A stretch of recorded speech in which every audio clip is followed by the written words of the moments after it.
as the title implies, well, you know I'm doing another mod to the G8. Now this throttle body spacer is not like what you're going to see if you go to Summit Racing or order one from somewhere else. So it's kind of unique. We'll get to that later. But first thing is getting a baseline run on the car before I install it. Also, what I'm going to do is there's one bridge in particular that's got a pretty good incline. I'm going to test something on that incline. We're going to try it later with throttle body.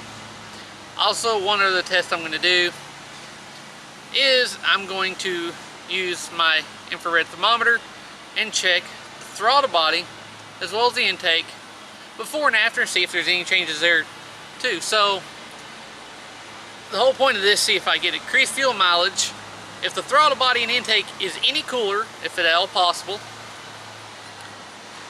and to see if the drivability of the G8 is better with this spacer that you will see later.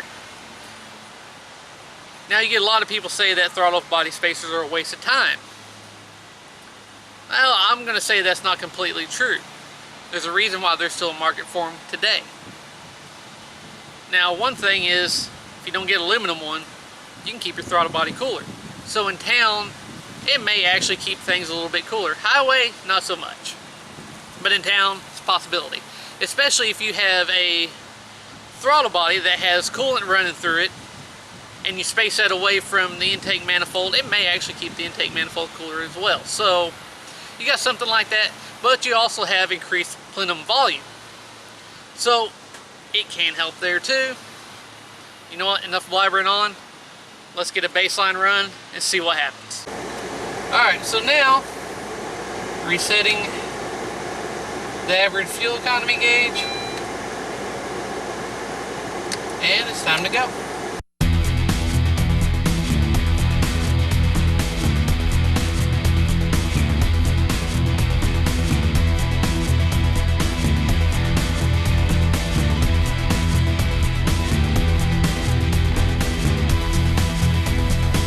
Alright, so we're coming up to this incline here. I'm going to hold the gas pedal right about 65.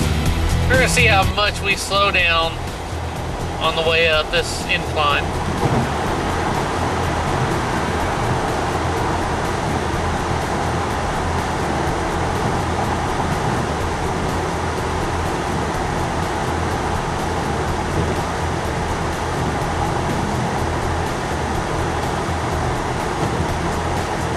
Now we've peaked, so 6 miles per hour.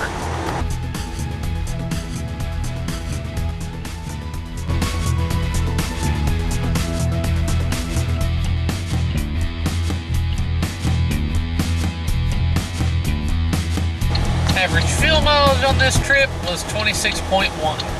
Right there, about 141.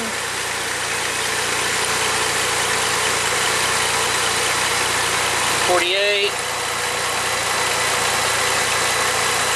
147. Alright, so now for the throttle body spacer. Now I told you before, this ain't one like you find off Summit or anything like that. The one for this car I found for Summit Racing is an odd design. It claims it's a 3/4 inch spacer. Okay. And that's probably why a lot of people say that throttle body spacers are not worth the money. Well, when you look at the design of it, it looks like it's only going to space a throttle body from the intake about 1/4 inch.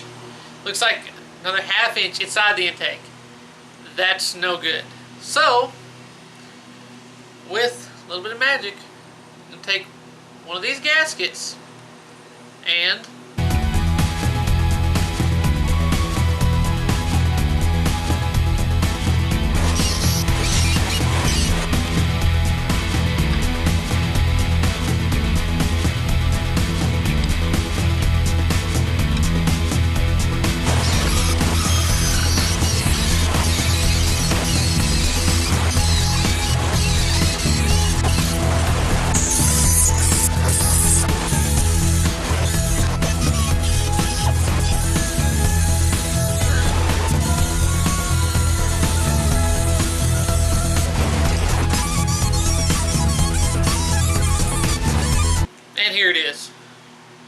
my throttle body spacer.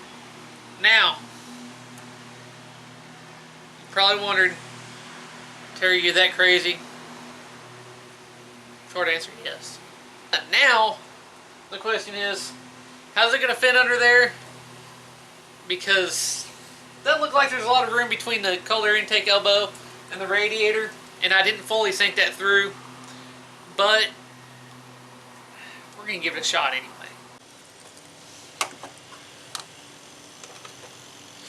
Alright, so I know what some of y'all are probably thinking.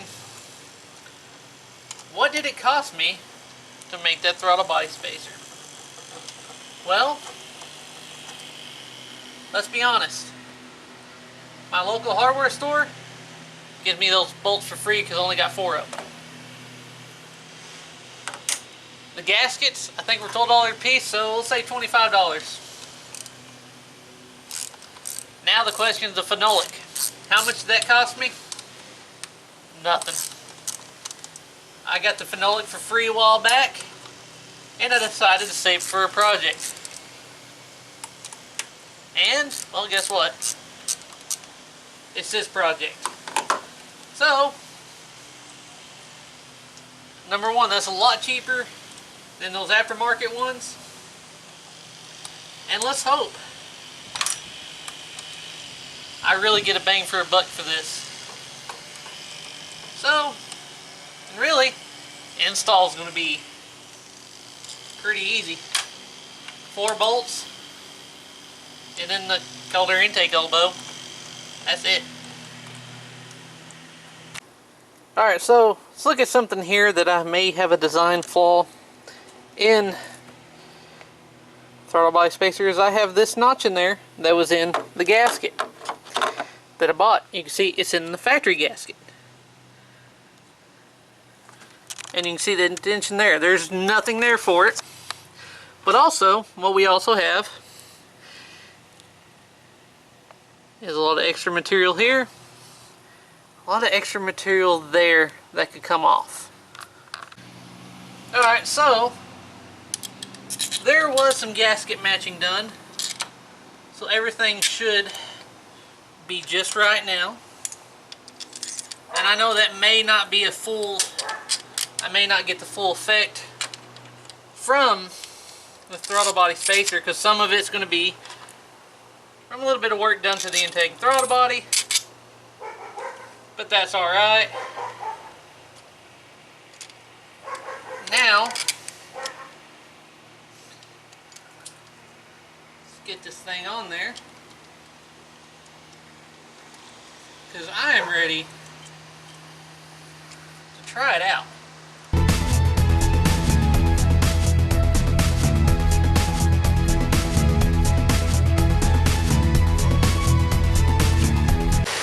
Alright, no engine lights. Everything's looking good. It's idling good. I have just enough room still. Alright, round trip 2. Resetting. Reset. Time to go.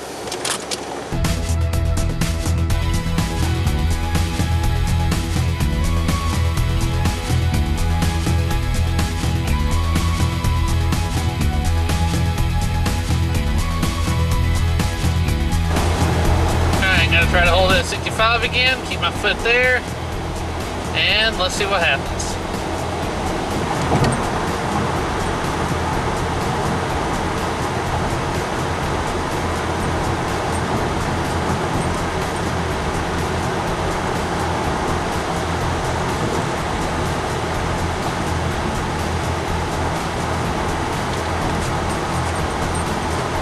Still dropped, not as fast.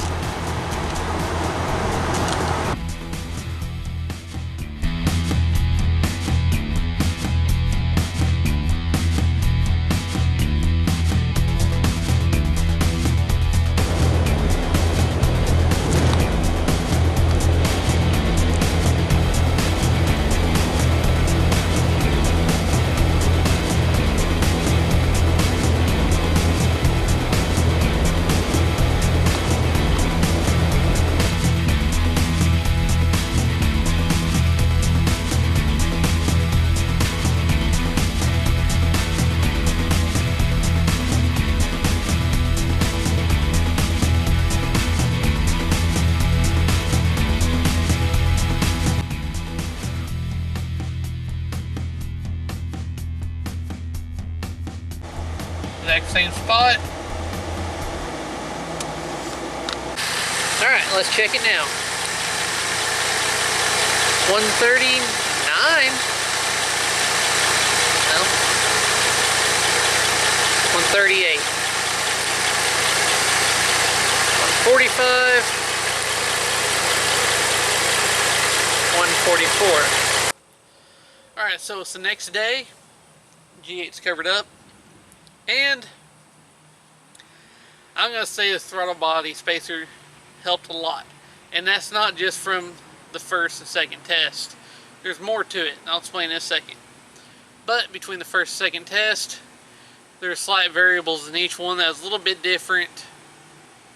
So I'm going to say on the fuel mileage gain, it probably wasn't a full 1.5 miles per gallon. Probably closer to 1, which is still gain. I'll still take it. Going over the Arkansas River Bridge, well, both times I still dropped down to 59 miles per hour from 65. The only thing I can say is the first video, unfortunately, didn't realize because I was paying attention to the road, I was just holding the camera there, is that couldn't see the digital speedometer. So judging that's going to be kind of hard, but I don't feel a second try with throttle body spacer. It didn't drop as fast. It held the speed a little bit longer before it finally started to drop.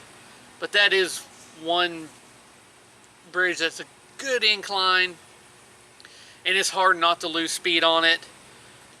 I've driven over that bridge, a lot of different vehicles, and if you don't speed up before you get up to it, you're always going to drop from 65 down. So that's happened. That's why it was a good test spot to try it and see how far it dropped. Now, for the temperature of the intake, it did get a little bit warmer later, so the difference is the exact same temperature. Probably be even cooler as with the throttle body spacer, but as it was slightly cooler, which is still good. So, driving it around on those two side-by-side test runs, basically, or back-to-back, throttle body spacer I felt made a difference in the drivability of the car, coming up the on-ramps, stuff like that.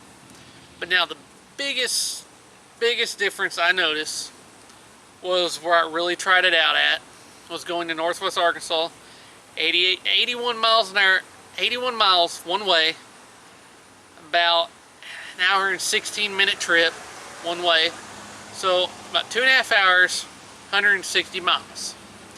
So I did that after that test to go pick up something for old Merv. And been to Northwest Arkansas before in this car. It's been a while, but it's back when it was doing, well, better before the tune-up. So, and I know how those hills are, going up all those hills and all that. And the mile per gallon this time was way better than it ever has been. Climbing the hills and going up the hills was a lot smoother, a lot better. Maybe because of tune-up, maybe throttle body spacer, but still, it did good enough that there's no way I'm taking the throttle body spacer off. It's working good. This car feels good. This car likes it.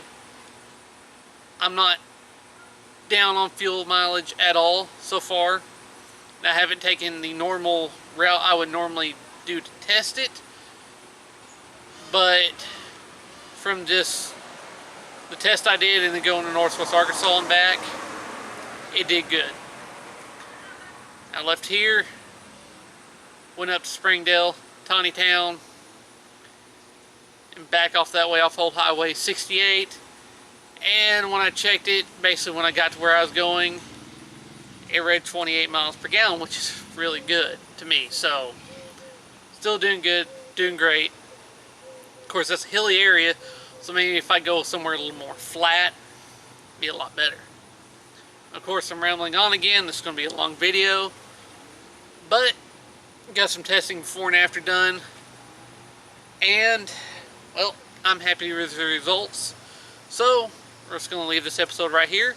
I hope you enjoyed it. As always, thanks for watching.